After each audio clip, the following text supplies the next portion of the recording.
It's audition day!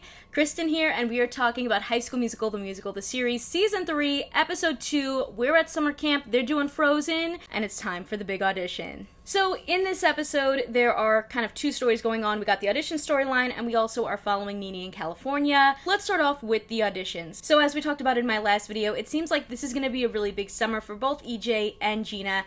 EJ is directing Frozen now, and he's definitely feeling overwhelmed.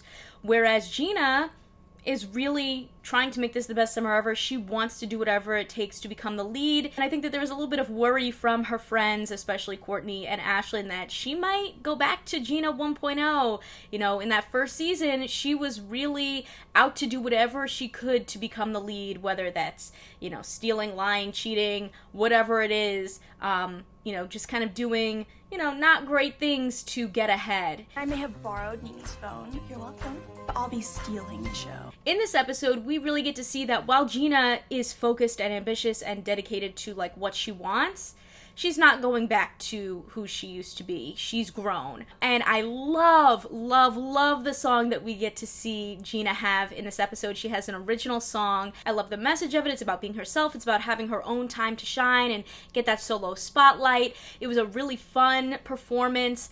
She gets to dance and sing and kind of combine everything that we know and love. I think it just really highlights her skills. When it comes to EJ, he decides that he's actually just going to direct the show and not cast it so that he can be impartial.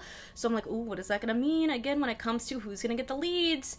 And they're going to have Val, who's played by Zombie star Meg Donnelly, taking on the kind of co-jobs of choreographing and casting the show. And I love seeing Meg Donnelly here as Val. I love seeing the kind of friendship and connection that she and EJ have had, going way back at camp. I think that it adds a lot of depth to, the characters and the story that we have here. Like, there's definitely a lot of just history at this camp, which I really appreciate. Most of Meg's scenes in the show were with me because Meg and I play characters in season 3 that are very close friends and have known each other for a very long time. And so we had a lot of scenes together in that. And so it was funny going from playing a blue-haired alien and Addison to then back to EJ, who's just a theater high school guy, at summer camp with his friend Val. So it was really amazing and so much fun. Before they start the auditions, you have EJ trying to, lead everybody, and oh my gosh, I was dying over that, whole circle up moment when he's singing those high notes. I don't know what he was doing, but it was hilarious. We see everyone auditioning for Frozen with this,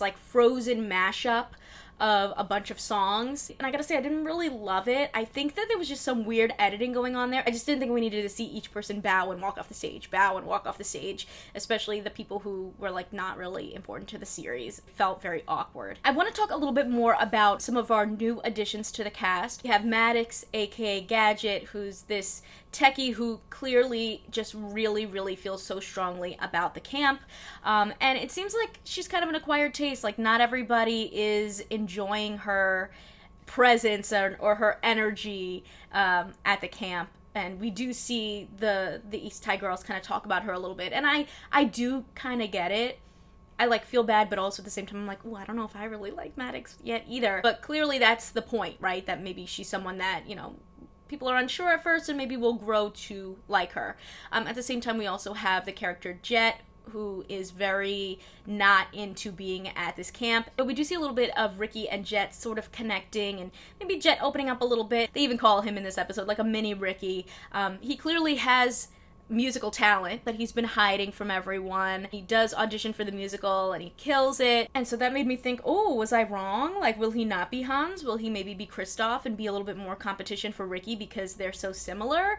I guess we'll see where the casting goes. This episode they also bring in Aria Brooks, who was in the film Better Nate Than Ever that Tim Federle, who created High School Musical, the series, he wrote the book and created the movie, and Joshua Bassett was in that movie as well. So it was, fun to see a little, connection to that. And it seems like maybe she'll be a part of this production of Frozen as well. I could definitely see her being a young Anna or a young Elsa or something like that. There was also just a lot of fun Easter eggs and again kind of meta jokes in this episode. I think they've been So far in these first 2 episodes, just like, you know, poking fun at High School Musical, the series a little bit, which I enjoy. We see EJ drinking out of the East High morning show cup, which was a great callback to last season. EJ jokes that like, oh, what are they gonna call Frozen's show? Frozen the musical, the series, you know, which obviously is a joke on this show's title. They continue to joke that Ricky's gonna Zephron the auditions, aka show up late and still get the lead, which, I mean, we see him do every season so far, so maybe they're right. You can't just Zephron your way through auditions this time. Although we do see Jet do that this episode as well, so maybe a little bit of competition there for Ricky. Although I do gotta say with Ricky, oh my gosh, he was a little bit cringy this episode. He's had some awkward moments with Gina. He like clearly doesn't know anything about Frozen, comes in with like a full snowsuit on. I'm like, what is this kid doing? Frozen time, let's go! But it does seem like him and EJ are having a better friendship this season, which I'm glad to see. I want to talk a bit about what Nini is up to. We move away from camp and go into California to see what she's doing, and her moms are introducing her to their friend Marvin, played by Jesse Tyler Ferguson. Tony Award-winning Jesse Tyler Ferguson now. He plays the character Marvin, who's their old friend that we find out was actually the donor for Nini and is technically her birth father. He's trying to kind of connect with her, and you know, she's kind of taking it very well. And I think this is actually really good timing for something to kind of shake things up in Nini's life, because she is feeling a bit stuck, you know, having a difficult time writing, having a difficult time kind of figuring out who she really is. She even ends up learning a little bit more about her moms, that they were in a band together. And so I'm hoping that he comes back, because I would love to see him perform a song with Nini. I think that would be awesome. I mean, how can you have this Broadway legend on and not have him sing yet? Meeting him inspires her to write a song that really is kind of about how the best is yet to come. She's only 18. There's more, you know, down the line waiting for her. The best is yet to come. And I thought it was a really nice original song that I think a lot of young people will relate to.